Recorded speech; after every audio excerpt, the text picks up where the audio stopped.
और कोचिंग में नहीं था क्योंकि कोचिंग की फ़ीस, ये फाइनेंशियल कंडीशन ऐसी नहीं थी कि कोचिंग अफोर्ड कर सकूं मैं। और स्कूल में आपको भी पता है कि इतनी प्रिपरेशन नीट की अच्छे से हो नहीं पाती। ट्रांसलेशन में इंग्लिश से गुजराती जब ट्रांसलेट करते हैं तब इतना भयंकर गुजराती होता है वो।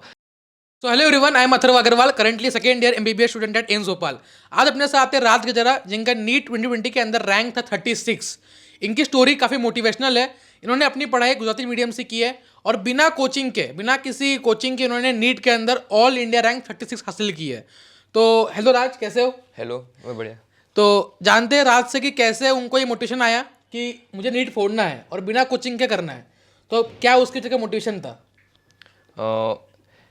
हेलो, पहले तो मेरा इंट्रो दे देता हूँ। आई एम राज गजरा from Rajkot, Gujarat. I am currently second year MBBS student in AIMS New Delhi, and I have secured 705 marks in NEET 2020 with all India rank of 36. तो तुम्हें मोटिवेशन कहाँ से आया कि मैं बिना कोचिंग के यार ये इतनी बड़ी एग्जाम फोड़ सकता हूँ, जहाँ पे यार 16 लाख बच्चे एग्जाम दे रहे हैं, उस एग्जाम को कैसे मैं फोड़ सकता हूँ बिना कोचिंग के? देखो, पहले स्टार्टिंग से बात करूँ, मैंने 11 से प्रिपरेशन स्टार्ट की थी नीट के लिए, ठीक है। और कोचिंग में नहीं था क्योंकि कोचिंग की फ़ीस, ये फाइनेंशियल कंडीशन ऐसी नहीं थी कि कोचिंग अफोर्ड कर सकूँ मैं।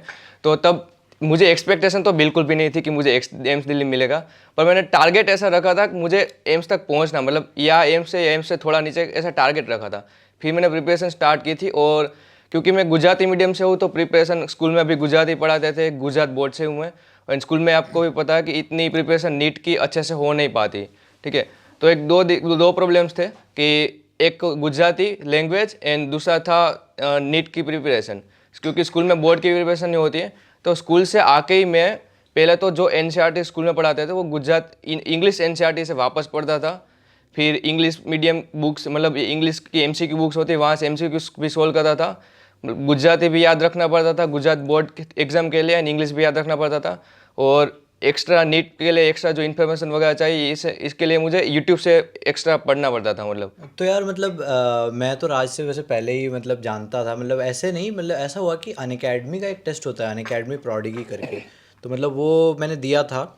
तो मतलब उसमें मतलब वो ऑल इंडिया टेस्ट होता है, तो मतलब मेरी रैंक 2 आ गई। तो मतलब मैंने सोचा भाई बढ़िया है, ऑल इंडिया रैंक 2। तो उसमें मैंने देखा कि यार रैंक 1 कौन है।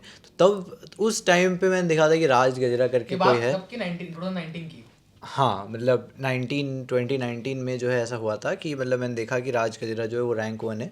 तो तब मैंने मतलब सुना था, मेरे को तो पता नहीं था आगे चल के कि ये मेरा मतलब जो है बैचमेट बन जाएंगे ऐसे, मतलब एम्स न्यू दिल्ली में हमारे, मतलब हम सब साथ में ही पढ़ेंगे। तो पता तो तब नहीं था, बट तो तब मैंने फर्स्ट टाइम सुना था। तो तब मतलब ऐसे थोड़ा सा मतलब थोड़ा बहुत पता लगा था, ऐसे बात हुआ था, क्योंकि हम सब सेम उसमें रैंक मतलब रैंकर ही थे। तो क्योंकि फिर वो सेम एक जूम मीटिंग में आए थे, तो ऐसे मतलब थोड़ा पता था मैंने। तो मतलब मैं उसी पॉइंट पे, मतलब मेरे को इतना पता नहीं था कि यार गुजराती मीडियम से भी इतना कुछ जो है हो सकता है, और बिना किसी ड्रॉप के, है ना, बिना ड्रॉप के था। तो मतलब बिना कोई ड्रॉप के इतना अच्छा स्कोर करना तो डेफिनेटली बहुत अमेजिंग है। मतलब मैं भी शायद नहीं कर पाता, क्योंकि यार लैंग्वेज बैरियर बहुत। तो मतलब मैं ये पूछूंगा कि लैंग्वेज बैरियर को कैसे ओवरकम किया, कि मतलब जैसे इंग्लिश मतलब पेपर किस में अटेम्प्ट किया, और इंग्लिश में। इंग्लिश में किया। तो जैसे इंग्लिश में पेपर अटेम्प्ट किया तो कैसे किया, एनसीईआरटी कैसे पढ़ी, और मतलब क्या क्या चैलेंजेस फेस किए? देखो, नीट का पेपर ना गुजराती में भी अवेलेबल है, पर प्रॉब्लम ये है कि ये ट्रांसलेशन में इंग्लिश से गुजराती जब ट्रांसलेट करते हैं तब इतना भयंकर गुजराती होता है वो कि कहीं मीनिंग कुछ और ही हो जाता है।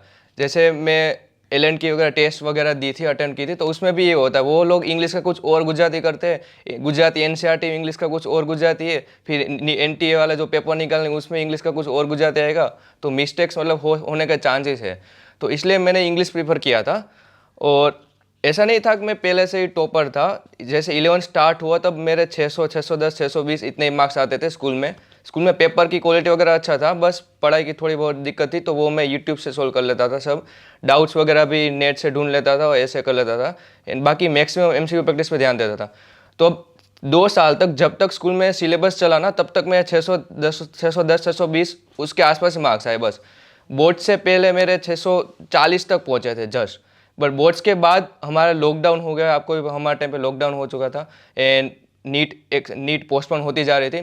तो अब मैंने सही से प्रिपरेशन स्टार्ट की, एंड मैं नेट से अलग अलग सोर्स से क्वेश्चन पेपर्स ढूंढ के हर दिन टेस्ट देता था। और ये फिर इंग्लिश में टेस्ट देना स्टार्ट कर दिया था मैंने। 2 साल तक पहले तो गुजराती में टेस्ट देता था, सिर्फ घर पे एमसीक्यू प्रैक्टिस इंग्लिश में करता था, ठीक है। तो फिर मैंने रेगुलर पेपर देना स्टार्ट किया और धीरे धीरे मेरा स्कोर इंप्रूव होता गया। तो उसके बाद मैंने मुझे सर ने एक बताया था कि अनअकैडमी प्रोडिजी टेस्ट है, स्कॉलरशिप टेस्ट है, ऑल इंडिया लेवल पे होने वाली, तो वो मैंने टेस्ट अटेम्प्ट की। तो बता नहीं लकीली हो गया। मुझे एक्सपेक्टेशन बिल्कुल भी नहीं थी कि ऑल इंडिया लेवल पे रैंक 1 आ जाऊंगा मैं अनअकैडमी प्रोडिजी में, और फिर मैं शोएब अख्तर से मिला था। तो नीट के बाद तुमने कौन कौन सी बुक्स यूज़ करी थी जब तुम प्रिपरेशन कर रहे थे? तो कौन सी बुक्स फिजिक्स के लिए उसकी, कौन सी केमिस्ट्री के लिए, कौन सी बायो के लिए? बुक्स में देखो, फिजिक्स में मैंने एररलेस बुक यूज़ की थी, पर वो इतनी अच्छी नहीं है। मतलब इन द सेंस कि उसमें क्वेश्चंस तो बहुत सारे हैं, पर सेम टाइप के क्वेश्चन रिपीट हो जाए, एरर वाले एरर तो ठीक है, एरर्स तो इतनी नहीं है, पर वो सेम टाइप के क्वेश्चंस इतने रिपीट हो जाते हैं तो वो टाइम पास थोड़ा सा हो जाए। पर एक चीज़ सही कि लास्ट में जी एडवांस लेवल के अगर क्वेश्चंस भी रखे, क्रिटिकल थिंकिंग वाले क्वेश्चंस भी है, पर अभी जी एडवांस लेवल के क्वेश्चंस करने का कोई फायदा नहीं है क्योंकि एनटीए पेपर निकल रहा है। तो केमिस्ट्री में मैंने सेनगेज की थी नीट के लिए, वो अच्छी किताब है। बायोलॉजी में एमटीजी, एंड स्कूल में से एक कोचिंग के मटेरियल देते थे हमें, तो वो भी मैंने सोल्व किया था। और टेस्ट सीरीज तुमने कितनी ज्वाइन कर रखी थी? टेस्ट सीरीज मैंने पहले तो कोई टेस्ट सीरीज ज्वाइन नहीं की थी 2 साल तक। बोर्ड्स के बाद मैंने अलग अलग टेस्ट सीरीज ज्वाइन की थी। मैं नेट से अलग अलग क्लासेस के पेपर्स निकालता था, एंड मैंने 2 अलग टेस्ट सीरीज भी ज्वाइन कर रखी थी। तो उनमें तुम्हारा एवरेज स्कोर क्या था फाइनल टेस्ट? अब लॉकडाउन में शुरू में स्कोर 640 के आसपास था एवरेज, फिर बीच में थोड़ा फ्लक्चुएशन भी आता रहता था, कभी 600, एक बार 550 वगैरह हो जाते थे कभी फ्लक्चुएशन, पर फिर 650 के आसपास एवरेज मेंटेन हो गया था। पर धीरे धीरे मैंने थोड़ा और मेहनत करना शुरू कर दिया और ज़्यादा एमसीक्यू प्रैक्टिस सोल्व कर दी, क्वेश्चन बैंक भी ली, क्वेश्चन बैंक के क्वेश्चन बहुत सारे सोल्व किए, फिर धीरे धीरे 660, 660, 70, 680 तक लास्ट में स्टेबल हुआ था, एंड तब जाके नीट में मेरे 705 स्कोर हुए। बढ़िया। तो यार मतलब एक आखिरी क्वेश्चन बस पूछ लेते हैं। तो मतलब जैसा कि तुमने बताया कि व्हाट्सएप वगैरह यूज़ करते थे और फिर यूट्यूब पे डाउट सॉल्विंग वगैरह, तो मतलब एक है कि जैसे यूट्यूब में बहुत सारा कंटेंट है जो मतलब बेकार का है, मतलब समझ ही नहीं आता। जैसे मैंने खुद चलाया, मतलब मेरे को लगता था कि जैसे कोचिंग में पढ़ा तो मेरे को कुछ आता था डाउट, तो मैं यूट्यूब पे सर्च करता, मेरे को बहुत से बेकार की इरेलीवेंट सी चीज़ें मिल जाती। तो मतलब वो अगर कोई स्टूडेंट है तो ये इरेलीवेंट कंटेंट को मतलब फ़िल्टर आउट कैसे करे कि मतलब क्या इंपॉर्टेंट है, क्या कैसे डिटरमाइन करे कि हाँ ये जो चीज़ है पढ़ने लायक है या अच्छा कंटेंट है? देखो हमारे टाइम पे तो मतलब इतना अवेलेबल भी नहीं था, यूट्यूब पे इतने सारे वीडियोस अवेलेबल भी नहीं थे, और 12th में अनअकैडमी के वीडियोस भी आने लग गए थे, तो उस टाइम मैंने वो सारे वीडियोस भी देख लिए थे। ठीक है यार, बस अब एंड करते हैं। तो अब कोई फाइनल मैसेज देना चाहते हो जो एस्पिरेंट्स वगैरह को जो ये सीरीज़ देख रहे हैं, जो पूरा पॉडकास्ट? फाइनल में ये कहना चाहूँगा, देखो मैं पहले से एक्स्ट्रा ऑर्डिनरी बच्चा नहीं था, और एक्स्ट्रा ऑर्डिनरी जैसा एक्चुअल में कुछ होता भी नहीं है। तो मेरे मार्क्स इंप्रूव इस वजह से हुई कि मैंने मैक्सिमम टेस्ट दिए, बहुत सारी हर दिन रेगुलर टेस्ट देता था मैं। लॉकडाउन में घर बैठ के पूरे दिन क्वेश्चन बैंक सोल्व किए, टेस्ट दिए, टेस्ट का एनालिसिस भी ढंग से करो, ठीक है, ये भी बहुत इंपॉर्टेंट है। चाहे कितना भी टाइम लग जाए वो मैटर नहीं करता, लेकिन टेस्ट का एनालिसिस से आपकी मिस्टेक्स है जो आपको पता चलेगी, आप फिर इंप्रूव कर पाओगे, ठीक है। तो यही फाइनल मैसेज है। एंड एक और चीज़ है कि लास्ट में ना आप कितना भी पढ़ के गए हो, लास्ट में आपका माइंडसेट मैटर करता है। एग्जाम टाइम के आपका माइंड अगर काम है नहीं है, प्रेशर में हो, आप ज़्यादा टेंशन ले रहे हो, तो सिली मिस्टेक कर दोगे, ठीक है। नीट का पेपर आजकल इतना हार्ड नहीं आता सबको, मतलब 650 वाले बच्चे उनको भी उतना ही सेम आता है, 700 वाला को भी सेम आता है, लेकिन प्रॉब्लम ये हो जाता है जल्दी जल्दी में सिली मिस्टेक हो जाती है, ठीक है। तो ये चीज़ का ध्यान रखो बस।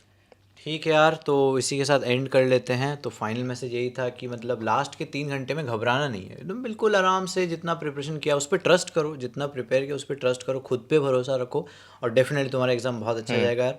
तो इसी मैसेज के साथ एंड करते हैं ये वाला पॉडकास्ट। तो मिलते हैं अगले वीडियो में, मिलते हैं एक और नए टॉपर के साथ, मिलते हैं एक और नए पर्सनैलिटी के साथ, एक और नए स्टोरी के साथ। तब तक के लिए बाय बाय।